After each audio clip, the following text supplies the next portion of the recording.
Two Hub75 LED Matrix panels, 128 by 64 pixels each, driven straight out of the box by a single RP2350 board, the Interstate 75W from Pimoroni. I've worked with LED panels before. The Cosmic Unicorn tops out at 32 by 32. With this I get 256 by 64 across two panels, so I can do this. But what I really want is this. That's one software change away, and I'll let you into the secret at the end of the video. First, let's see what you get in the box. So let's open the box and see what we've got. And of course, the first dominant thing you get is these two screens, these two massive 256mm by 128mm panels. We've got then the wire connectors to connect them together, and the Interstate 75 board itself, which I'll show you in a second. So these two panels are P2.5 LED matrices. They're 256 by 128mm in size, and they have 128 by 64 pixels. And they come with this starter kit. But they're going to be then driven by this Interstate 75W, which is the hero here. And of course it's an RP2350 board with 4 meg of flash. That's a little bit less flash than I would have liked on this, I must admit. But it's got an RM2 module, which is really cool, so we can do Wi-Fi or Bluetooth activities. It has some standard connectivity. We've got a plug point for the Hub75, so we can plug it straight onto the back of those nice big LED matrix. It's got the 5-volt driver panel, so that it's going to draw quite a lot of current. So there's two massive screw points to put your 5 volts coming directly from USB out onto those panels.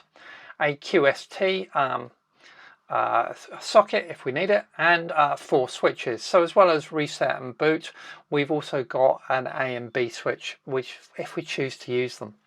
It's also got a header there which breaks out UART, I2C, analog to digital, well, at least 2 channels from that, and SWD. Assembly, apart from one issue, was an absolute breeze. Now we can choose to actually put these two panels vertically above each other to give us a nice square display, or horizontally next to each other to give us a really wide landscape display, which is the way that I chose to go.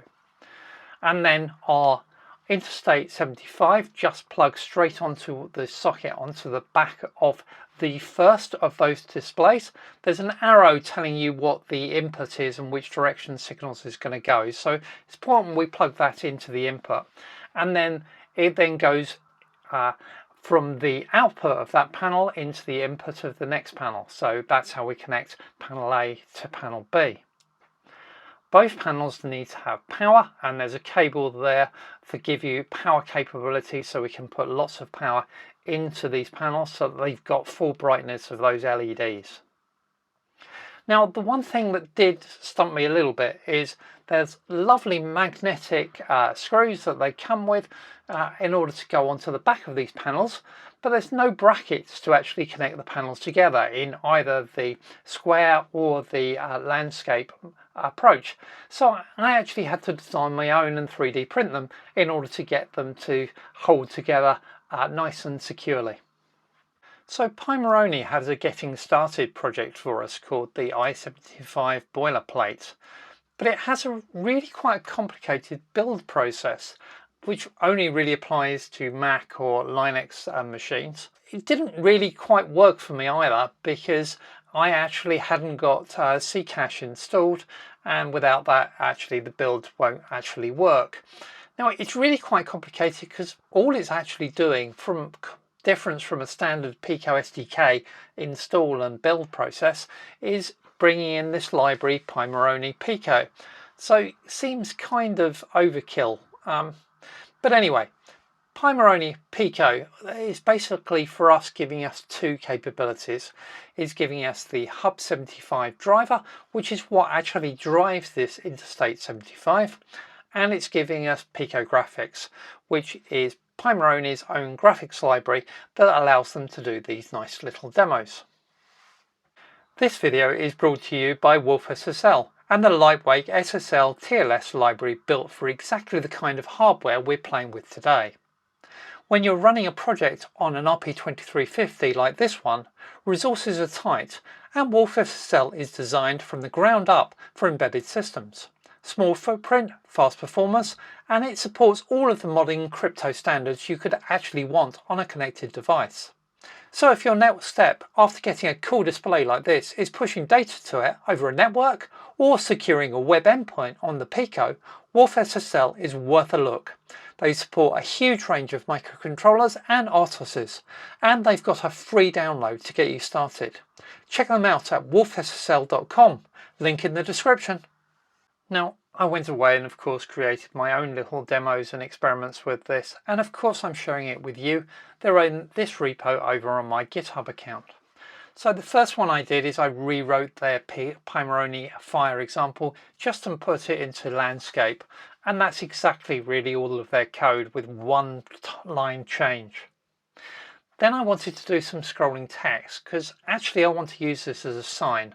So I want scrolling text. So I played around with their scrolling text mechanism.